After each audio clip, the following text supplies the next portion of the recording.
The most common advice given for poor leg circulation after 60 might be the very thing quietly holding your recovery back. Walk more. That's what almost everyone hears, and I want to be clear right away. Walking is good for you, keep doing it. But there's one specific thing that actually drives blood out of your lower legs and back up toward your heart, and ordinary walking barely switches it on.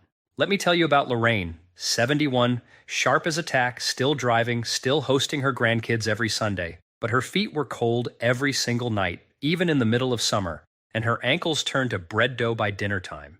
She'd been faithfully walking a mile a day for years, and she was quietly heartbroken that it wasn't helping. I've cared for a lot of patients like Lorraine over the years, people doing everything right, walking daily, propping their legs up on a pillow at night, wearing the compression socks their doctor handed them, and still sitting across from me with cold feet, ballooning ankles, a dull ache in the calves, and that unsteady feeling when they stand up too fast. By the end of this video, you'll know exactly what's actually happening inside your legs and 5 specific movements, counted down from 5 to 1, that do what walking alone simply can't. I'm saving the single most powerful one for the end, the one vascular rehab programs around the world lean on more than any other. Stay with me because you'll understand it far better once we build up to it together. I'm Dr. David Coleman. And before we get into the movements, I want you to understand why this matters more than a cosmetic annoyance. Here's everything ahead. Why poor circulation after 60 is a genuine warning sign, not something to simply live with. The single muscle behind almost everything we're about to cover. 5 specific movements, counted down, each one building on the last, 3 mistakes that quietly undercut the results, a simple daily plan, and exactly what happened when Lorraine tried it. Let's get into it. The hidden problem. Here's what almost nobody sits patients down and explains properly. Poor circulation after 60 isn't a small inconvenience you simply learn to live with. When blood stops moving efficiently through your legs, small cuts and sores heal more slowly. Left unaddressed, they can progress into infections, and in the most serious cases, this pathway leads to the loss of toes or even a foot. It's also frequently one of the earliest warning signs that your heart and arteries themselves are under real strain. By age 70, close to 1 in 5 adults has what's known as peripheral artery disease, a narrowing of the arteries feeding the legs, and most of those people have no idea they have it yet. Quick pattern interrupt.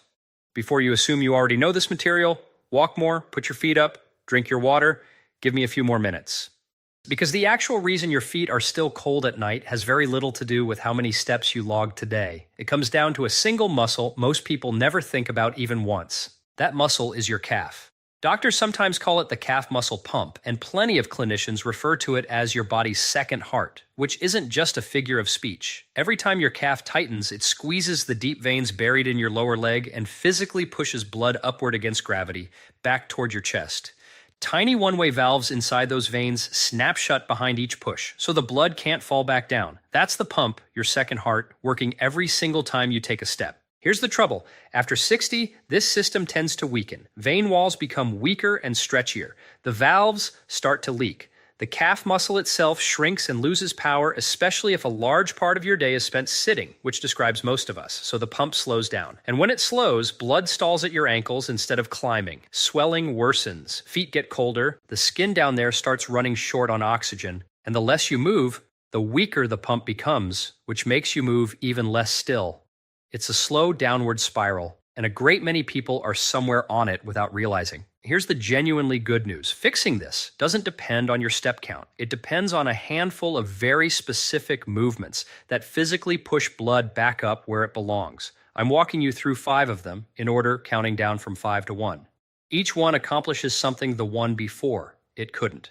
If you only take one thing from this entire video, it's going to be number 1, but you'll understand it far better once we build up to it. Move 5, ankle pumps. This one looks almost too simple to matter, which is exactly why people wave it off and skip it. It's often the very first movement patients are given after leg surgery, before they're even allowed to stand up, precisely because it prevents blood from pooling while they heal. The mechanism is straightforward. When you flex your foot up and then point it down, your calf contracts and relaxes in sequence, and that motion squeezes the veins and moves blood that's been sitting stagnant around your ankles. A 2025 review in the Journal of Orthopedic Surgery and Research pulled together 16 separate randomized trials and found that simple ankle pumping improved blood flow back up the leg and reduced lower leg swelling in older adults with no standing and no walking required at all. How to do it. Sit in a chair with your feet flat on the floor. Lift your toes up toward your shins while keeping your heels planted. Then reverse it, press your toes down into the floor, and lift your heels up, the way you'd ease onto a gas pedal. Slow and deliberate. That's one repetition. Aim for 20 to 30 of them, 2 or 3 times a day. You can do this while watching television, reading, or sitting at the kitchen table waiting for the kettle. It costs you a few minutes and nothing else. Think about how much time you actually spend sitting, in the car, at meals, in your evening chair. All of that is time your pump is switched off and blood is quietly settling in your feet. Walking runs largely on momentum. You fall forward and catch yourself repeatedly, and your calves barely get a full, deliberate squeeze out of it. Ankle pumps make the muscle genuinely contract and push. That translates to warmer feet, less swelling, and less pressure on fragile veins. It's also one of the safest possible starting points if pain, poor balance, or fatigue keeps you from being on your feet for long. But ankle pumps only wake the system up. The next movement targets the bigger muscles higher up your leg. Move 4. The seated leg lift. If you're thinking sitting down must make this the easy one, your legs will tell you a different story about 10 seconds in. When you straighten your leg out in front of you and hold it there, you engage the large muscles across the front of your thigh and hip, exactly the muscles you rely on to stand up out of a chair, climb stairs, or catch yourself when you start to lose balance. When they contract, they press against the large veins running through your thigh and help drive blood out of the leg. Regular walking barely challenges those muscles enough to slow the loss that naturally comes with age. Here's the piece that makes this click. Geriatric specialists track something called gait speed, simply how fast you walk, and refer to it as the 6th vital sign, right alongside pulse and blood pressure, because how fast you walk turns out to predict fall risk, independence, and longevity. When walking slows, it's often one of the earliest signals that the body is quietly losing ground. Strengthening the muscles that carry you is exactly how you defend that ground.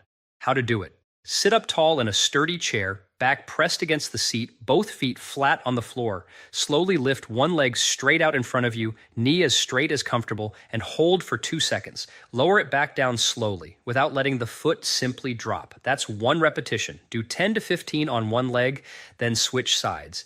The detail nearly everyone misses is the back. Keep it firmly against the chair so you can't cheat by rocking and using momentum.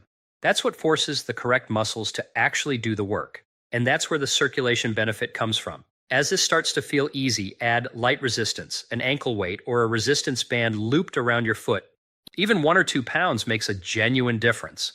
Muscle responds to gentle, steady load at any age, and older adults very often improve faster than expected, simply because they're starting from further back.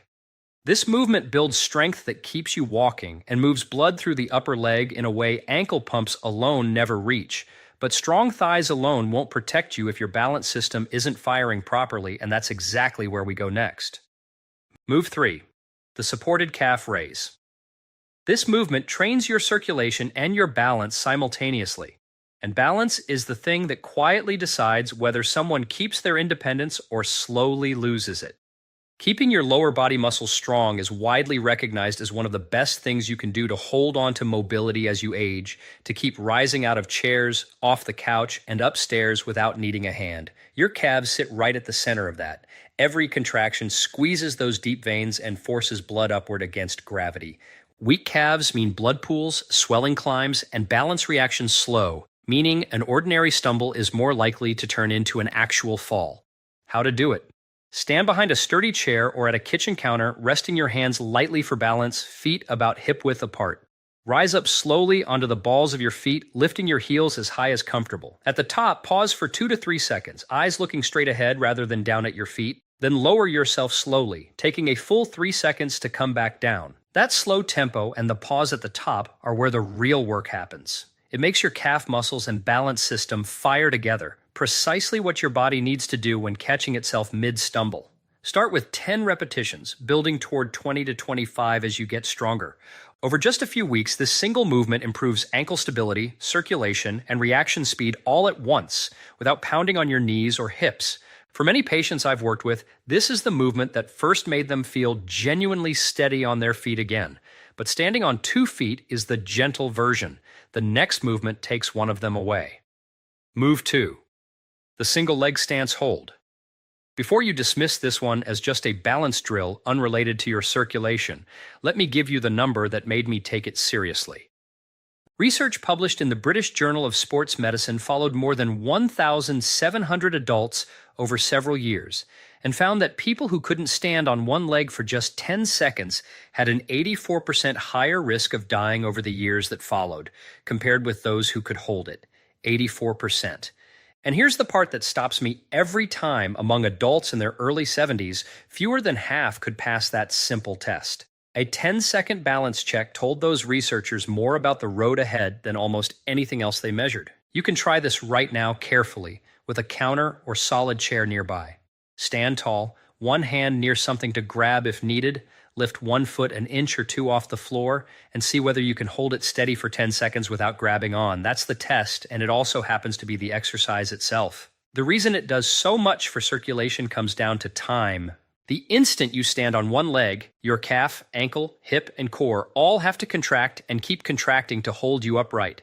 That sustained squeeze keeps the pump running continuously, pushing blood up instead of letting it settle back into your foot. Ordinary walking never asks for that. You're on 1 foot for a split second and then off it again. Standing on one leg forces the pump to stay switched on. How to do it? Stand next to a counter or wall, one hand resting lightly for safety. Shift your weight onto one leg and lift the other foot just an inch off the floor. No need to lift it high.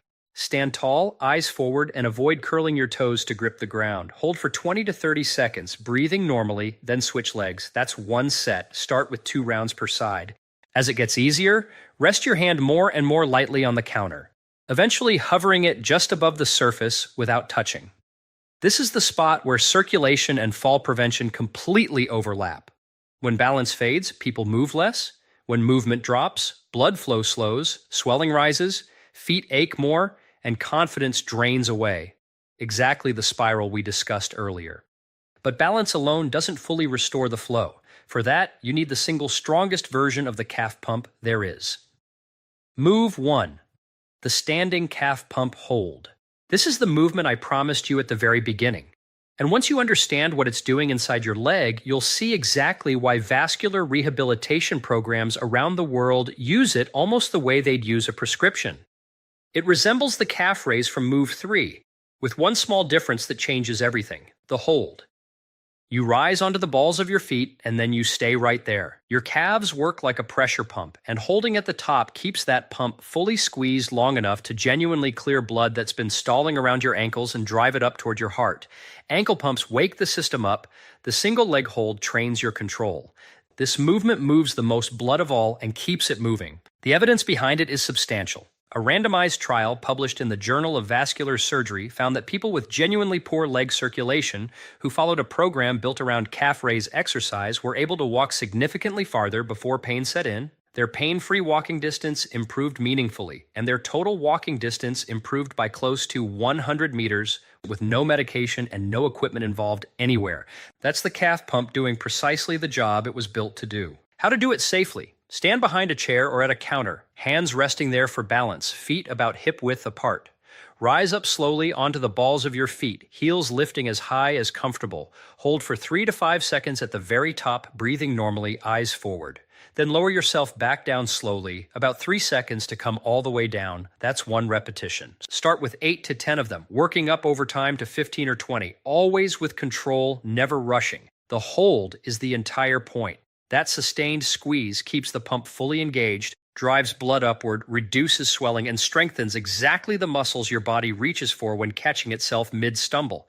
Because there's no jumping or pounding involved, it's gentle enough for most people managing arthritis or shaky balance, provided you keep one hand on that counter. The 3 mistakes. Mistake 1. Rushing through the movements to check them off. The slow tempo, particularly the 3-second lowering phase and the hold at the top, is where the actual circulation benefit happens. Moving quickly through these turns a genuinely powerful set of movements into a much weaker version of itself. Mistake 2. Relying on walking alone and skipping these entirely. Walking remains genuinely valuable, and nothing here replaces it. But walking's momentum-based nature means your calf rarely gets a full, deliberate squeeze from it. These 5 movements fill a gap walking simply cannot reach on its own. Mistake 3. Skipping the single leg stance because it feels unrelated to circulation. Of everything covered today, this is the move most often dismissed as just balance. Given the mortality data tied to that 10-second test, it deserves to be treated as seriously as any of the others. Building the daily routine. Here's how to bring all 5 together into roughly 12 to 15 minutes a day. Ankle pumps first thing in the morning while still in your chair. Seated leg lifts shortly after. Supported calf raises at the kitchen counter, perhaps while your coffee brews. Then the balance holds, and finally the standing calf pump holds to close things out. There's no need to do all 5 in one sitting if that doesn't suit your day. Spreading them across morning and evening works just as well. What matters most is consistency across days and weeks, not cramming everything into one long session. Lorraine's result. Here's what happened with Lorraine. I had her stop obsessing over her step count and instead do these 5 movements, in order, for about 12 minutes a day. I want to be honest with you about her result because I always am. Her circulation didn't turn into a 30-year-old's overnight, and I'd never promise you that. But within a few weeks, her ankles weren't ballooning by dinner time anymore. Her feet were warmer at night. And the thing she told me she cared about most, she stopped feeling like she might tip over when she got up off the couch. She felt steady again. For a woman who had been quietly afraid of falling, that was everything. Safety note. One honest caution before you begin. If you ever experience sudden severe pain in one leg, or a leg turns pale, cold, and numb without explanation, or you have a sore on your foot or ankle that simply won't heal, please don't manage that at home with exercises. Get it evaluated quickly, because it can indicate a seriously blocked artery, and that's a medical emergency. Everything covered today is intended for slow, chronic, everyday poor circulation, not a sudden crisis like that one. Close. Here's the fast recap. Move 5, ankle pumps, to wake the system up. Move 4, seated leg lifts to move blood through the thighs. Move 3, supported calf raises for circulation and balance together. Move 2, the single leg hold, for that long, steady squeeze and the balance that keeps you upright.